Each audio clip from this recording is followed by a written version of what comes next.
கர்த்தருடைய பெரிதான பரிசுத்த நாமம் மகிமைப்படுவதாக.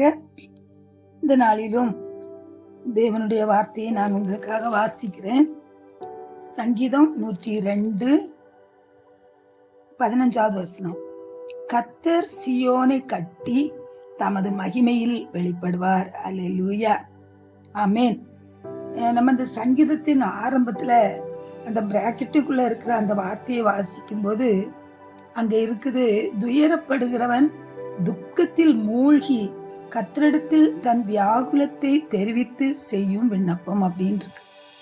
துயரப்படுகிறவன் துக்கத்துல மூழ்கி கர்த்தரிடத்தில் தன் வியாகுலத்தை தெரிவித்து செய்யும் விண்ணப்பம் அப்படின்னு இருக்கு.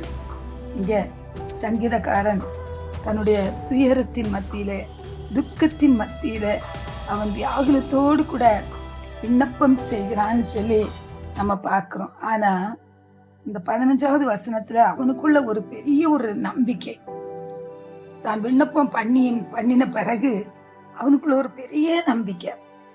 அவன் சொல்றான், கர்த்தர் சியோனை கட்டி தமது மகிமையில் அவர் வெளிப்படுவார் அப்படின்னு சொல்லி. சியோனுக்கு ஒரு அர்த்தம் இருக்குதாமா, சூரியகாந்தி பூ.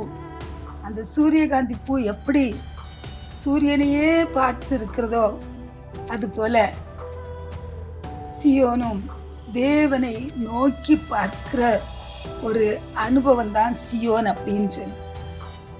நாம் ஒவ்வொருவரும் நம்முடைய போராட்டங்கள், பிரச்சனைகள் எவ்வளவோ, எல்லாருக்கும் போராட்டம் உண்டு, பிரச்சனை உண்டு, பாடுகள் உண்டு, அவமானம் உண்டு, நிந்தனைகள் உண்டு, எத்தனையோ காரியங்கள் ஒவ்வொருடைய வாழ்க்கையிலும் கடந்து வரும்போது நாம் ஒவ்வொருவரும் நாம் தேவனையே நோக்கி பார்க்கும்போது நமக்கு ஒரு பெரிய விசுவாசம் வரணும்.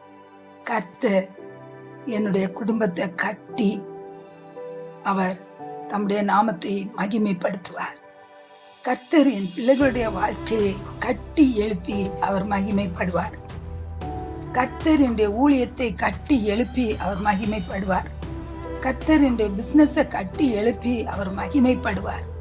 கர்த்தர் என்னுடைய சரீரத்தை, மாயான வியாதிகளை கொண்டு வந்து என் சரீரத்தை பாழாக்குகிற வல்லமைகளிலிருந்து கர்த்தருடைய சரீரத்தை கட்டி எழுப்பி அவர் மகிமைப்படுவார். இப்படி ஒவ்வொரு காரியத்திலையும் கர்த்தர் சியோனை கட்டி எழுப்பி தமது மகிமையில் வெளிப்படுவார் என்று சொல்லி சங்கீதக்காரன் எவ்வளவு ஒரு விசுவாச அறிக்கையை செய்து ஜெயம் எடுத்தானோ, அதுபோல நாமும் கூட நம்முடைய துயரமா இருக்கலாம், துக்கமா இருக்கலாம், வியாகுலமா இருக்கலாம், இவைகளின் மத்தியில கூட நாம் ஒருவேளை கதறி அழலாம், நிறைய காரியங்களை சொல்லி ஜெபிக்கலாம். ஆனா அவன் அங்கே ஒரு விசுவாசத்தை அறிக்கையிடும் போது கர்த்தர் அங்கே பெரிய காரியங்களை கர்த்தர் செய்கிறவராய் இருக்கிறார்.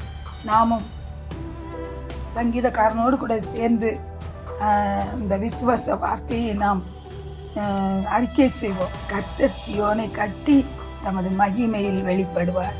ஆமென். என்னுடைய வாழ்க்கை கட்டப்படும், என்னுடைய ஊழியம் கட்டப்படும், என்னுடைய குடும்பம் கட்டப்படும், என்னுடைய பிசினஸ் கட்டப்படும், எல்லாவற்றையும் கர்த்தர் கட்டி எழுப்புவார் என்று சொல்லி அறிக்கை செய்வோம். நிச்சயமாய் கர்த்தர் அவ்விதமாய் செய்து உங்களை கர்த்தர் ஆசீர்வதிப்பார். பரலோக தகப்பனே, உமக்கு ஸ்தோத்திரம். விழுந்து போன தாவீதின் கூடாரத்தை திரும்ப எடுப்பித்து அதன் திறப்புகளை அடைத்து அதன் பாழாய் போனவைகளை எல்லாம் சீர்படுத்தி முந்தின சீருக்கு கொண்டு வந்து நிறுத்துகிற தேவன் பிள்ளைகளுடைய வாழ்க்கையை நீ கட்டி எழுப்புவீராக.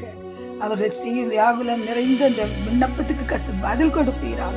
அவருடைய துக்கம் துயரங்களை மாற்றுங்க.